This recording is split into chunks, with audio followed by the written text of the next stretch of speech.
It's another Saturday, and it feels like it's the same Saturday from last week because it is wet down here.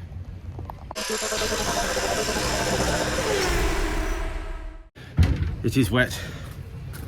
It's wet, wet, wet, wet, wet, wet, wet, wet. Stay inside. It's supposed to be blown over at some point. It's been worse this morning, but it's flooding down here, so can't wait till we sort some of this stuff out, and in the next month or so, hopefully. Fingers crossed. I'm not going to get everyone excited too much yet, because until it happens, it hasn't happened, is it? So, but I can see stuff being done. That's cool.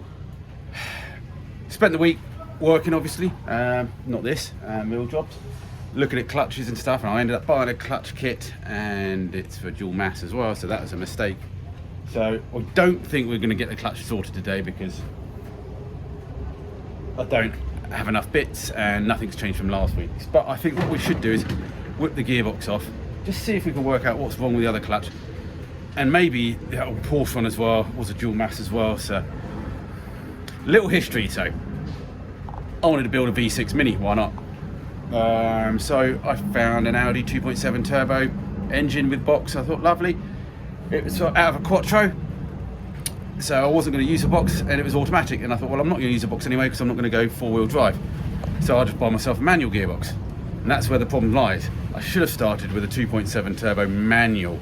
Even if I got rid of the gearbox, I still would have had all the dual mass flywheel and clutch, which I should have reused, because again, there's a trigger wheel on this as well for the crankcase sensor. So after that, I randomly bought a gearbox, which again, I should have maybe bought a Porsche gearbox because I think that would have bolted up as well as maybe the clutch fitting, but as well as having all the gear linkage sorted. But we didn't. We made all that with my dad. Then I obviously needed a flywheel. Someone pointed me to this one in Germany. It's a lightweight flywheel, billet, whatever, blah. Couldn't find any others at the time. Should have done more research, but I bought that one. Had the tooth wheel on it, and we all know that actually works. We've had the engine running, so it's actually, well, that is the flywheel I need. It engages with the starter motor, but it was designed for single mass. And I think all the clutches I've got at the moment are dual mass and dual mass diaphragms and things like that. So I think I've seen what I want on eBay, and I've got to buy that, but it's not going to arrive today.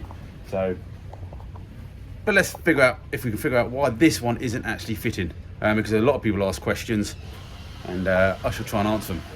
Got distracted. Good news is we've got one of the drive shafts in, so yeah, we were able to, I don't know how good a quality they were, but yeah, got one of them in. Still playing about the other side. I think I need to take that off again and double check it, but yeah, I managed to sort of pinch the clip in, get it tapped down, and yeah, we got a slight success to start with. Yes, I'm ignoring the clutch, procrastinating. I'm trying to get some successes in, so I brought my brake flaring tool back down and got the right bits and bobs, and I won't even go what I did. But anyway, we flared this end. Now that's joined onto there. That's still just loose on this one at the moment. I'm just going to get the size of this flexi hose now to sort of make a bulkhead fitting up there, which will then yeah, go back onto solid pipe all the way to the front. Rain coming down and lunch. This hose took way too long to make. I reckon about 2 hours in the end, piss arsing about and ruining in one hose and cutting it down shorter and shorter. And now the rain is coming down. I'm eating a cheese sandwich for lunch. Pizza for dinner, I think. Well, I came back to do the other drive shaft just because I was a bit bored. I thought, well, let's have a smack it with a hammer. And it was already properly on the right place. So, I don't know, some fairy must have just come in just while I wasn't looking. So yeah, we put the CV bit on it. I've only got plastic clips on there. I've got the metal clips, but my little tool to tighten the clips up is back at home. So yeah, don't panic. How long, place bets on how long these drive shafts are going to last. Oh yeah, welded that one too much. It sort of ate into it. So that one's going first. Okay, just flared a fitting on the end of this. This is going to go all the way to the front of the car, hopefully one go. We were going to have to use some itsy pieces with a joiner, but oh well. No expense spared on this build.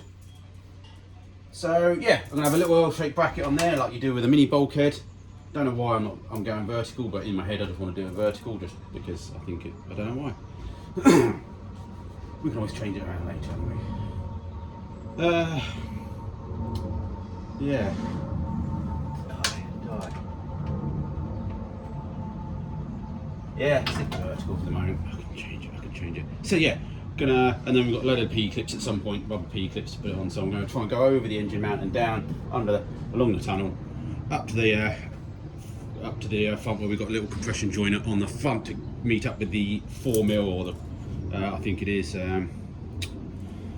mini clutch.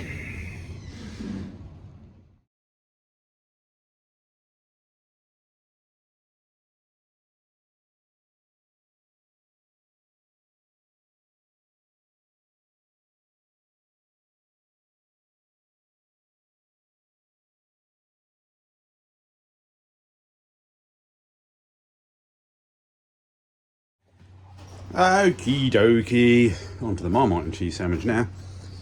Run the pipe just next to where all the brake pipes go. Obviously pushed it all through, loads of excess. There's the mini clutch.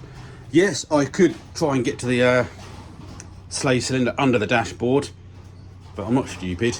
And we go there and then we can check for leaks or anything like that. That should work. Bit of a long line, but really it shouldn't make any difference apart from using extra fluid, which I think these minis have a shared brake and clutch reservoir. Do apologise for the background noise, we're on a farm.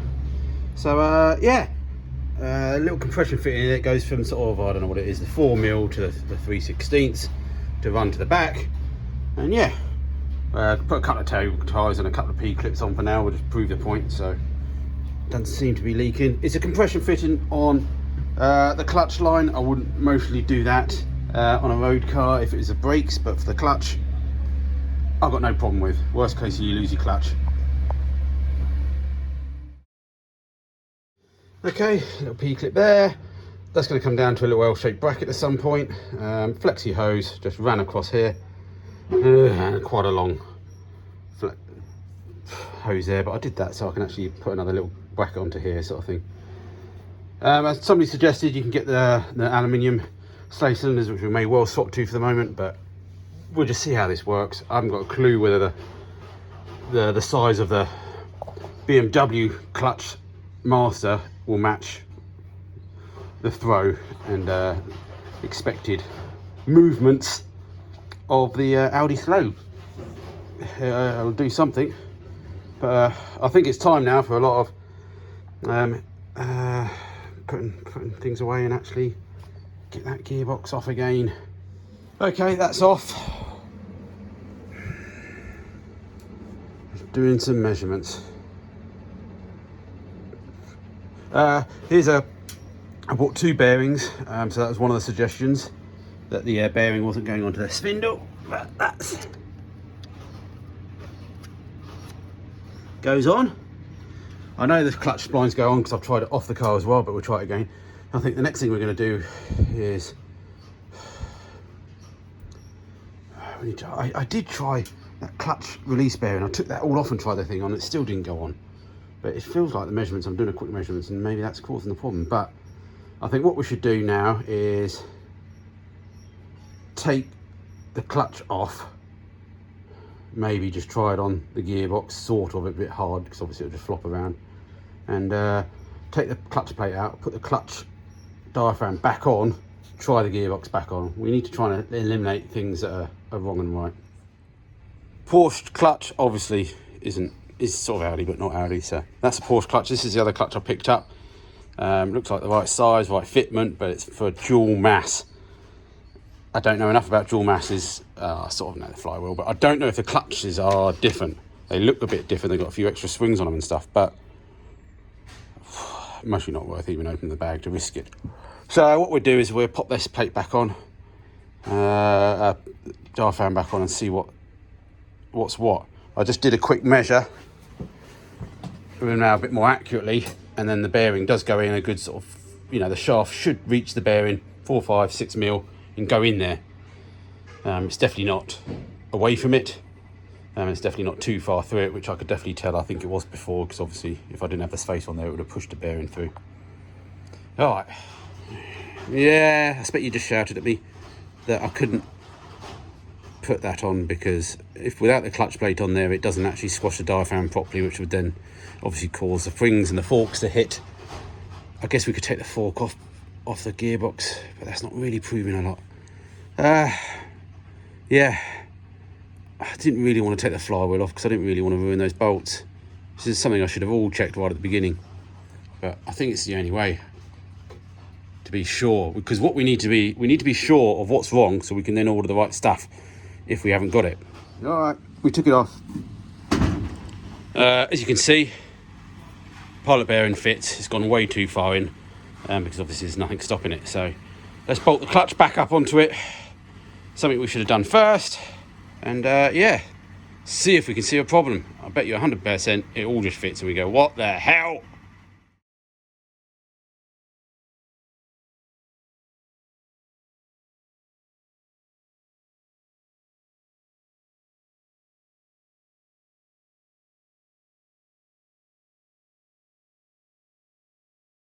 And guess what?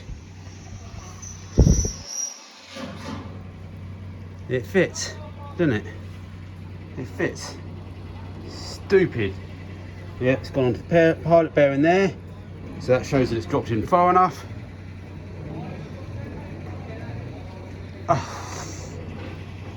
Clutch is on. That's now sitting on the thrust bearing. Yeah.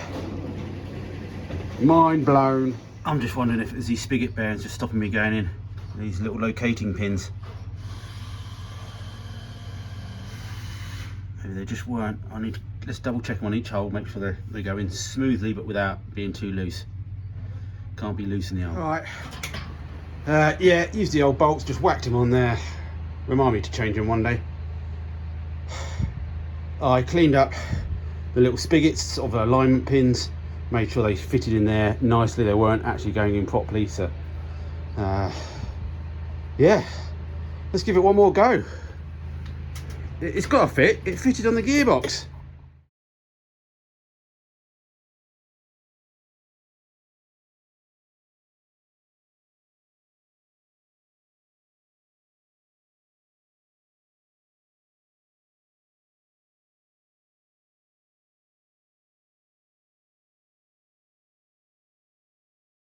You're having a laugh. I'm not laughing. Are you laughing? Not fitting. Guess what? The gearbox is on. What did I fix? What did I change? What I did was I just did the bolts up tight. I used a little hand wrench just because I've done that before and things break. And it's gone on. I can still feel a little bit of movement in the clutch lever, which I think is good, because I don't think it should be sort of, you know, it's not, it shows that it hasn't been pushed back. So, yes, did I do the wrong thing? Maybe, but I got frustrated and then we thought we'd bolt it up nice and slowly, and if something breaks or something pushes, we'll figure it out. So maybe we should really take the gearbox off again now to actually see if any damage was done. But I think in the next video, I think we should just start it up and see if the clutch works and see what noises it makes.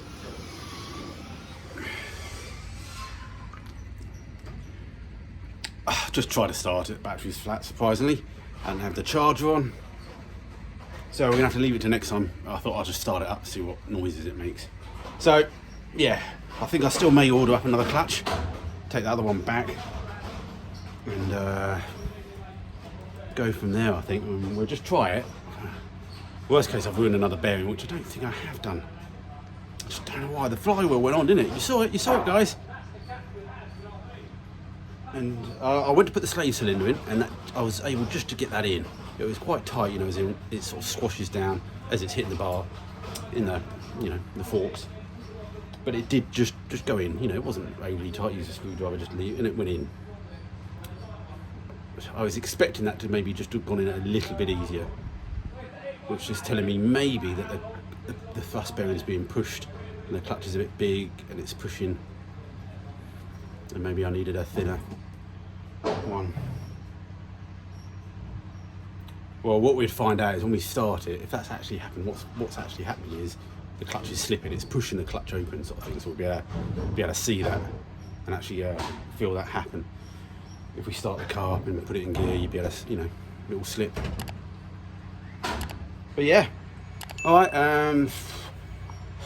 not as exciting as it could be, but we got some tasks done. We got the drive shaft done, we got clutch line in, so that's good as well. I'll really attempt to do a midweek video, even if it is just a case of coming down here and see if we can see what happens with the clutch and bleed the clutch. Might get the old Mrs. Green down to help me with the clutch. Yeah, so if you want to help me in any way, please check out the description, and multiple ways. Hit the like button is the main one. Yeah, off to go do some pizzas and have a tidy up. Take it easy, everyone.